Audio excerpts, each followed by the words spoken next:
What's up, fam? Today, this video, I'm in the kitchen. No, seriously. My phone decided to screw me, to dump me. How do you want to call it? So, the footage that I made was corrupted.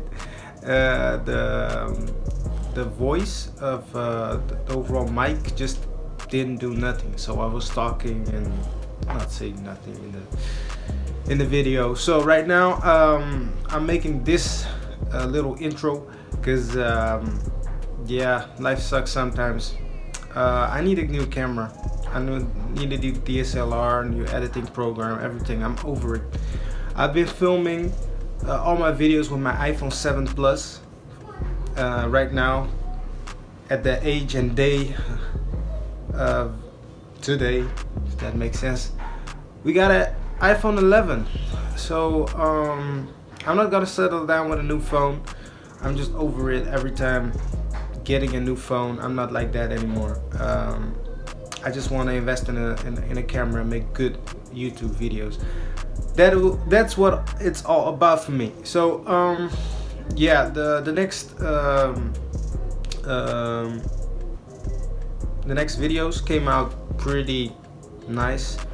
It was typically overall a little bit of updates here and there because it's so difficult making videos with an iPhone 7 because or my battery just died, or it's about to die, or the filming isn't crisp, the audio is crap. Yeah, no, I don't know what to say about that, but yeah, I'm settling a lot of stuff, making stuff happen, but it's very difficult when you gotta edit something and you notice that you lose footage and eventually you can't use it. So right now I'm gonna just copy and paste everything and do stuff, make a whole montage of everything and just upload it, because or else you guys do not get any content for the rest of the week. You already missed a few, I think, because I missed a few because about this specific issue, technical issues typically. So to continue on the routine of uploading every Sunday, I try to upload every Sunday, but if I can, not always, but I try because I have a pretty busy schedule. I have a job, I have a wife, I have a kid, so life's not that easy. I have to manage my time pretty well, and sometimes I have to like typically do less fun stuff and do the more important stuff. That's what it's all about in life.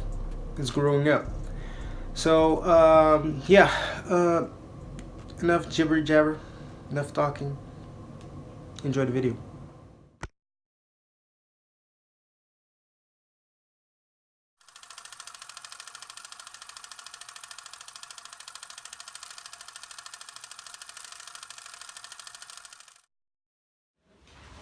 So if you can see, today we're just typically going to focus on the radiator. We got everything a little bit on hold, but we're waiting for parts didn't parts that came weren't the right parts, so we went back and forth just to get the right parts. And we're not talking about the swap because the swap is already done and it works, it starts. We just need to clean the engine harness. Eric's gonna put some loom on it and make it all nice and a little bit tucked. We're gonna eventually tuck the wiring from the headlights. Right here we got I already showed that on Instagram. We get I'm gonna do a install video how to install these wheel bolts, wheel studs, and we typically got everything's suited up. Just we got a new hubs, new wheel hubs, and how do you call these things?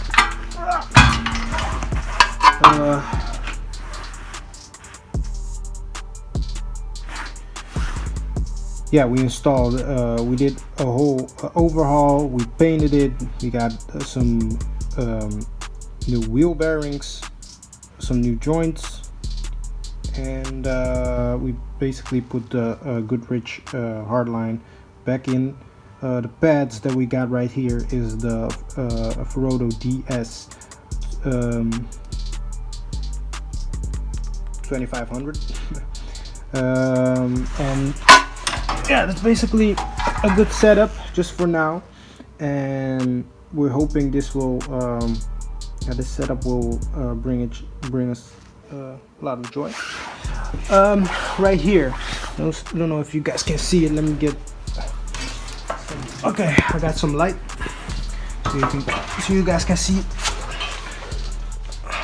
We got we did an overhaul on the steering rack. We got some new joints around here. Yeah, we're the subframe that's under here is the is an EG subframe, because it's a lot more lighter and better for this setup, because right now we got these little fellas, these arms, and that will help us a lot. If you can see, we already we did order suspension coilover set, but we're still waiting for them. We got a Hardrace camber kit, but we already showed you guys that one. Pretty nice kit, so we can do a little bit more of adjustment. But then overall, we got a lot of things still to do. Yeah, we gotta fasten the radiator, because the radiator is still a little bit loose. We cut off the original brackets for the radiator, but we put on some new brackets, what we'll show you or today or tomorrow what we did eventually. But yeah, that's typically it. That's some updates on the EK. So we got the Hardrace wheel studs. If you can see here, this is the part number. We sell those on our website, and this is what you get when you open it. You got some, of course, the wheel studs packaged up real nice. And to install these, you need to get rid of your older bolts or older studs. We already did that. We'll show you a quick how to do that, and you basically use a hammer.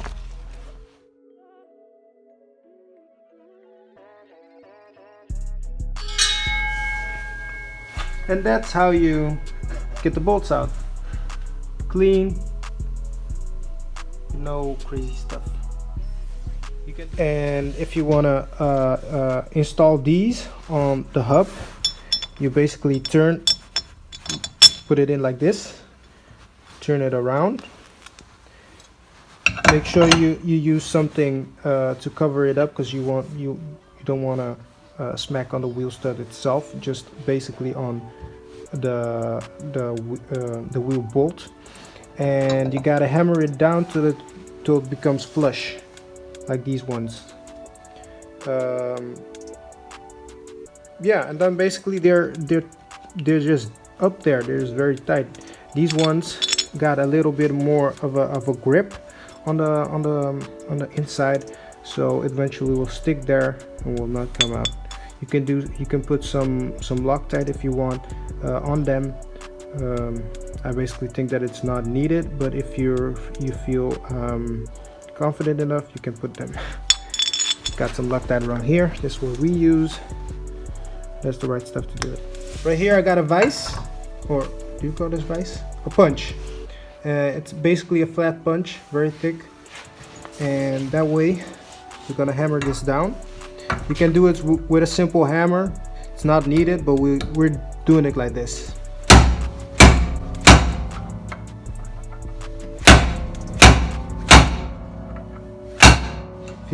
Gotta have it flat like this. Then you know for sure it's deep enough.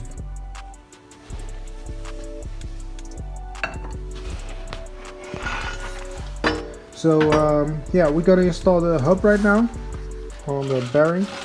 We're gonna use WD-40 just to lube up. Doesn't hurt.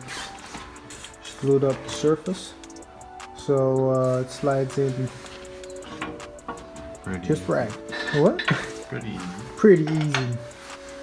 So we just installed the hub on the bearing, and yeah, you have to basically shove it in until you can. Not too much, just don't exaggerate it. But yeah, it's supposed to look like this, and we just did that with our basic press around here and some additional stuff that we got. Little old thing, I don't know where it's from, but yeah, I can't help you with that. But yeah, just figuring it out on putting it. Just make sure you got the whole surface so that it don't go all crooked in there, but straight. And that's the tip that I gave you for this additional part. We can everything that you see around here. So the bearing, the joints, Hardrace studs, the hub, we all got that in store. Just check out the description below. I'll put the description down below so that you guys can get a hold of these kind of stuff. So we just finished a little bit of things that we have to do. Eric took out, he got the harness out so that he can lube it up and do all kinds of stuff. Yeah, we got a radiator. It's going to a radiator that's installed already. Got some nice hardware. Good stuff. Very, very sturdy. Just like these are the types of clamps that we've gone with. Nice hard stuff. And yeah, we installed the end link from the sway bar. And yeah, guys, like, comment, subscribe. It's the evening, we gotta go work tomorrow, and we're trying to make our videos a little bit in depth, so that you guys can learn a little bit more and maybe work on your own cars and get your cars to the track like we want to do. Yeah, so please share this videos to car enthusiasts, Honda enthusiasts. Want to grow the community out here in the Netherlands, so we can get you guys and to have a little bit more fun on the track. And Eric wanted to tell us something. Yeah, what he just said. But, but also, if you guys have motor support lying around somewhere in your garage, it's for a D16 EG, and it's the support on the subframe. So if you have it lying around, please just help us out, you know. Let me show you what we need. So it's the support. Is this support right here? You can see it right here. Don't match because we got an EK support for the mounts. And yeah, what we basically need is an EG support that will extend these parts so that it connects to each other.